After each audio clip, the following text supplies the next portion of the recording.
तो दोस्तों, doctor stetho health channel में एक बार फिर से मैं आपका स्वागत करता हूं। दोस्तों, जैसा कि आप सभी जानते हैं कि देश में एक बार फिर से कोरोना का खतरा मंडराने लगा है। तो ऐसे में सबसे बड़ा सवाल यही है कि बहुत से लोग ऐसे हैं जिन्होंने वैक्सीन के 2 डोज लिए हैं, और बहुत से लोग ऐसे हैं जिन्होंने कि सिर्फ एक ही डोज लिया है, और कई तो ऐसे भी हैं जिन्होंने अभी एक भी डोज नहीं लिया है। तो इन लोगों को कितना खतरा है इस लहर से जो कि अभी संभावित है, और साथ में किन लोगों को दोबारा कोविड इन्फेक्शन होने का खतरा ज़्यादा है, और अगर दोबारा कोविड इन्फेक्शन होता है तो गंभीर होने के जो है वो कितने खतरे हैं, इस वीडियो में ये सारा कुछ मैं आपको बताऊंगा। तो आज का ये जो वीडियो है ये कहीं ना कहीं सवालों के फॉर्म में रहेगा, जिसमें सवाल रहेंगे और फिर उनके जवाब रहेंगे। तो आइए देख लेते हैं। अब जैसा कि पहला प्रश्न है कि मुझे पिछली लहर में कोरोना हो चुका है, क्या मेरे अंदर अभी भी कोरोना से लड़ने की इम्यूनिटी होगी, और अगर है तो यह कब तक रहेगी। देखिए, पहले अगर आपको कोविड हुआ है, पहले की जो 2 लहरें आई थी उस समय, तो जाहिर सी बात है कि एंटीबॉडीज़ तो आपके शरीर में बनी होंगी, लेकिन इस समय वो एंटीबॉडीज़ कितनी हैं इसका जो है पता लगाने के लिए आप या तो एंटीबॉडी टेस्ट करा सकते हैं, लेकिन वो टेस्ट उतना रिलायबल है नहीं है। पर एक बात ज़रूर है कि समय के साथ ये एंटीबॉडीज़ कम हो जाती हैं, और इसीलिए सरकार ने जो है वो बूस्टर डोज का नियम भी निकाला था कि बूस्टर डोज लगवाना है, ख़ासतौर पे उन्हें जिनको कि हाई रिस्क ग्रुप में आते हैं जो। तो इस तरह से इम्यूनिटी जो है वो कहीं ना कहीं कमज़ोर हो जाएगी कुछ समय के बाद। फिर दूसरी लहर ख़त्म होने को थी, तब मैंने कोरोना की वैक्सीन की जो है दूसरी डोज लगवाई थी। तो क्या ये अब भी काम कर रही होगी? तो देखिए, ऐसे सबूत मिले हैं जिनसे पता चला है कि वैक्सीन से मिली जो इम्यूनिटी है, एक तो सबसे बड़ी दिक्कत ये है कि जो वैक्सीन से जो इम्यूनिटी मिली है वो कहीं ना कहीं उसको लॉन्ग टर्म नहीं माना जा रहा है, यानी कि उसको जो है वो शॉर्ट टर्म वाली इम्यूनिटी माना जा रहा है, जल्दी ही ख़त्म होने वाली। और इसीलिए सरकार ने जो है बूस्टर डोज का प्रावधान किया था ताकि इम्यूनिटी बूस्ट हो सके। तो ऐसी स्थिति में अगर पहले आपको कोविड इन्फेक्शन हो चुका है तो हो सकता है आपको दूसरी बार भी इन्फेक्शन हो जाए। हालांकि इसमें ज़्यादा गंभीर स्थिति होने की, यानी कि मरीज की स्थिति ज़्यादा गंभीर होने का खतरा बहुत कम रहता है।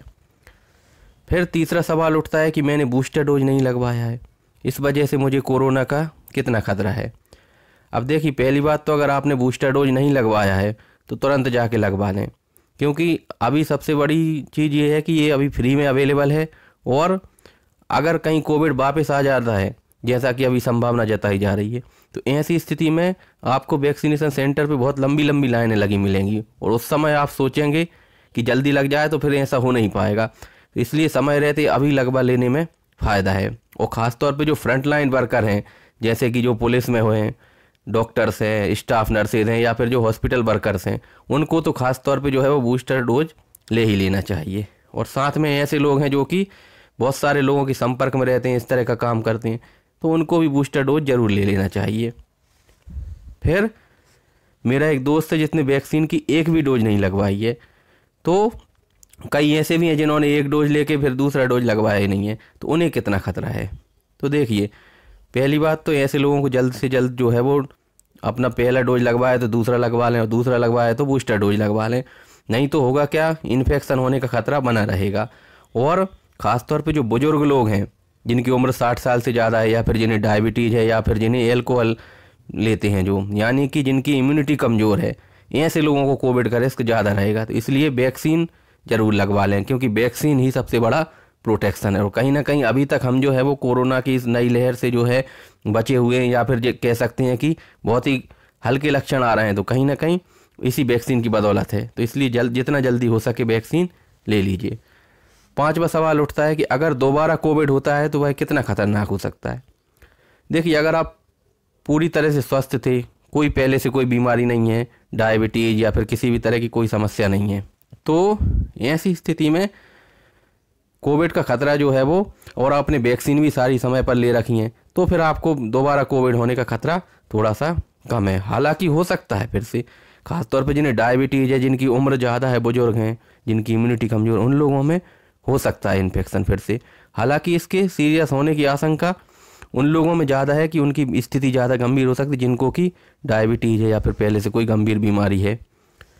6वां सवाल उठता है कि दोबारा कोरोना होने के रिस्क को हम कैसे कम कर सकते हैं, कि दोबारा से हमें कोरोना ना हो, एक बार पहले हो चुका है। तो इसके लिए सबसे ज़रूरी चीज़ है कि आप जो है वो वैक्सीन ले लें। अगर आपने पहला डोज लिया है तो दूसरा भी ले लें और साथ में बूस्टर डोज भी ले लें। और अगर आप हाई रिस्क कैटेगरी में आते हैं तब तो बूस्टर डोज ज़रूर ले लें। अब हाई रिस्क कैटेगरी मैंने बता ही दिया है आपको, जिनको डायबिटीज़ या उम्र ज़्यादा है, पहले से कोई बीमारी, ऐसे लोग तो। और साथ के साथ इन्फेक्शन से बचने के लिए जो प्रिकॉशंस हैं वो फॉलो करें, जैसे कि अपने हाथ धोते रहें, मास्क का प्रयोग करें, सैनिटाइज़र का प्रयोग करें, सोशल डिस्टेंसिंग मेंटेन करें। और साथ में अगर किसी व्यक्ति को सर्दी जुकाम है तो ऐसे व्यक्ति को भीड़ भाड़ वाली जगह पर जाने से बचना चाहिए और उस व्यक्ति को मास्क भी पहनना चाहिए ताकि जो है वो किसी दूसरे को ये इन्फेक्शन ना जाए। अब आखिरी सवाल उठता है कि कोविड के केस अगर बढ़ते हैं तो किस तरह से तैयार रहने की ज़रूरत है। तो देखिए, इस समय कोविड जो है कहीं ना कहीं रोज़मर्रा की ज़िंदगी का हिस्सा हो गया है हमारा, एक सामान्य सर्दी जुकाम की तरह हो गया है। खांसी जुकाम अगर सीरियस हो गया, जैसे कि सांस लेने में तकलीफ़ हो रही है, तो फिर हमें जल्द से जल्द डॉक्टर को दिखा लेना चाहिए, क्योंकि जल्दी इलाज करवा लेंगे तो इन्फेक्शन जल्दी ठीक हो जाएगा। और इस समय खान पान पर भी ध्यान देना बहुत ज़रूरी है। ख़ास तौर पर ऐसी चीज़ें खाएं जो कि इम्यूनिटी बूस्ट करती हैं, जैसे कि विटामिन सी वाले फ्रूट्स हो गए, जिंक हो गया। तो इस चीज़ के लिए कि कौन कौन से इम्यूनिटी बूस्टर फूड्स हैं, इसके लिए मैंने एक अलग से वीडियो बना रखा है सेपरेट।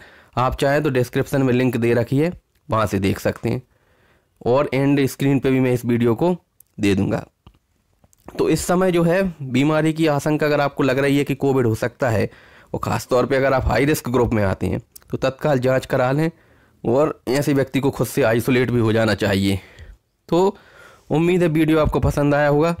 प्लीज़ इस वीडियो को लाइक करें, चैनल को सब्सक्राइब करें और चैनल के सामने जो घंटी की बटन है उसको ज़रूर दबा दें ताकि जब भी नया वीडियो आए आपको नोटिफिकेशन मिल जाए। Thank you so much.